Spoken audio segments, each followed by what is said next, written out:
What's up, y'all? My name is JR, and for those of you who don't already know, I'm a huge movie and TV nerd. If you're new here, I appreciate you taking the time to check out my channel. I hope you'll consider sticking around and joining the film community I'm trying to build here on YouTube. So in today's video, I'm going to be talking about the 2020 indie film, Promising Young Woman, and why I think it failed to live up to its potential. And just so you guys know, this video will contain spoilers, so if you haven't gotten around to watching this movie yet, and you don't want to know anything that happens in it, you might want to exit this video now. And with that being said, no more wasting time. Let's get into it.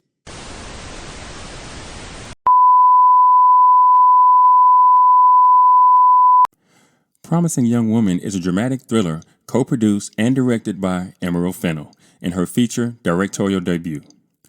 The movie stars Carey Mulligan as a troubled young woman haunted by a traumatic past as she navigates balancing forgiveness and vengeance. The movie stars Bo Burnham, Alison Brie, Clancy Brown, Chris Lowell, Jennifer Coolidge, Laverne Fox, and Connie Britton, all in supporting roles. The film had its world premiere at the Sundance Film Festival on January 25th of 2020 and was theatrically released in the United States on December of the same year by Focus Features. Now, it has received positive reviews from critics with praise for Fennell's direction and screenplay, the editing, and Mulligan's performance, and the movie has grossed over $20 million worldwide. The film won Best Original Screenplay at the 93rd Academy Awards with additional nominations for Best Picture, Best Director, Best Actress for Mulligan, and Best Film Editing. Fennell also won Best Original Screenplay at the Critics' Choice Awards, Writers Guild Awards, and British Academy Film Awards.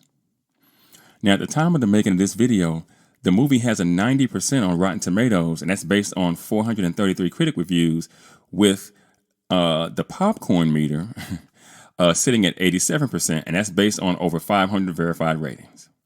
It has a Metascore of 72 on Metacritic, and that's based on 48 critic reviews, with a user score of 7.2 based on 335 user ratings. And finally, it has a 7.5 out of 10 on IMDb with over 200,000 ratings. So I want to start off by saying this. I think the film had a lot of potential. Unfortunately, I also think that Fennell was much more interested in preaching a sermon than she was in telling a story. Now, when I came across this film, while I was flipping through new releases in my cable provider's on-demand portal, I thought the premise of the film was interesting, which is why I ultimately decided to watch it. But what I realized almost immediately after the film started was that I was in for a stern talking to from the writer-director, and that the movie itself was not going to be an easy watch. And I know what some of you might be thinking, well, here's a man who has a problem with a film about men doing bad things to women, but that's not it. I think this film, though smartly conceived, was poorly executed in a lot of ways. First off, the film is not as edgy as it thinks it is, and in my opinion, it manages to accomplish little more than turning, sociopathy into a style and, past trauma into somewhat of a joke.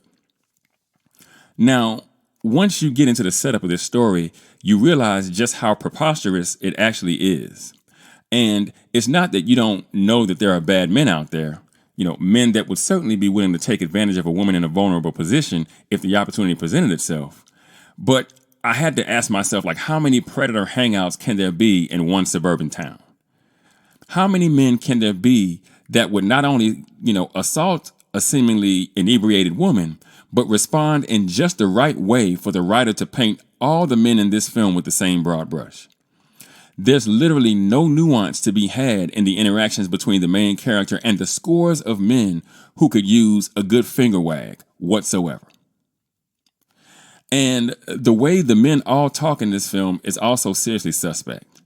In fact, I think this movie is exactly what you get when you, as a screenwriter, force your character to say what you want instead of letting your character say what they want.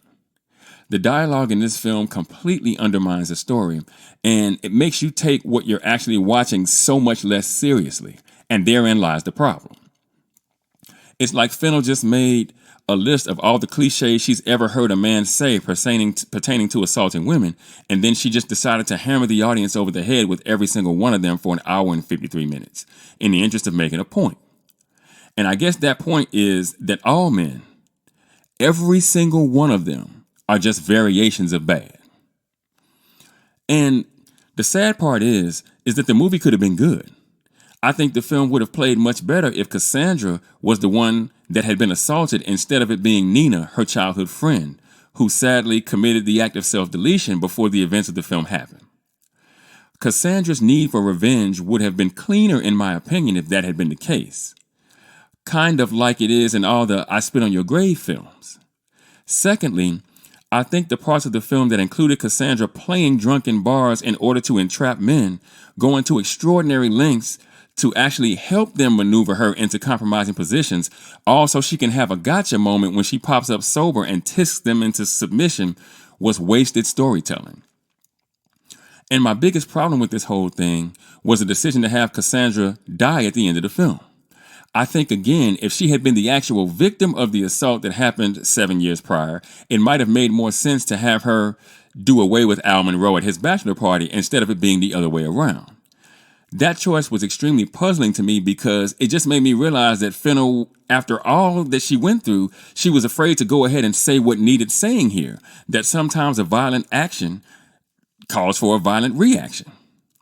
Instead, she just has Cassandra die, just like her friend Nina, only to have her posthumously take Al down for her murder, through Al Monroe's former attorney, who clearly felt bad about the role he played in getting Nina to drop her case all those years ago. But I can't help but harp on the fact that Cassandra was given a tape of the assault by Madison, who was played by Allison Brie, after she roofied her and had a man take her to a hotel room and put her in bed, making her think that she herself had been assaulted. No doubt punishment for not coming to Nina's defense after learning of her assault. But here's a stupid question. Why not have Cassandra simply turn the video over to the police herself and have Al arrested for Nina's assault? I mean, given that she showed up to Al's bachelor party dressed like a hooker and again roofied a dozen guys in order to get Al upstairs to the bedroom, where she then handcuffed and tried to Dexter him. Problem is, he eventually breaks free of the cuffs and smothers Cassandra with one of the pillows on the bed. So that's how that goes. And, the last thing we see before the film cuts to black is that Al is being arrested during his wedding reception. And that would lead one to believe that he's finally getting what he deserves, but I'm not even sure, given the circumstances, that Al will even do time for what happened, because I think he can make one hell of a case for self-defense, being that he was handcuffed and roofied, along with, everybody else at his bachelor party, which is just one of the reasons why the ending is a really, really bad one. And I've even seen some people comparing Promising Young Woman to Get Out, which is kind of ridiculous. But okay, let's go there for a second. Get Out, a film that I think is one of the best films of the last 10 years, certainly one of the best black films of the last 10 years. And people are claiming that both films tackle what would be viewed as systemic injustice, but one of these films is not like the other. First off, in Get Out, Chris Washington didn't spend half the film dating random white girls in the hopes of proving that all white people were racist. And most importantly, when Get Out ended, Chris Washington was still alive. Now, just imagine, if you can, how differently that movie would have played, especially to black folks, had that not been the case. Now, in the case of Promising Young Woman, I personally would have rather seen Cassandra herself get arrested for Al's murder, having gotten what she felt like she needed to move forward, even at great personal cost. That, to me, would have made a much stronger statement. But what do you guys think? Do you think Fennell was effective in handling the extremely sensitive material contained within her script?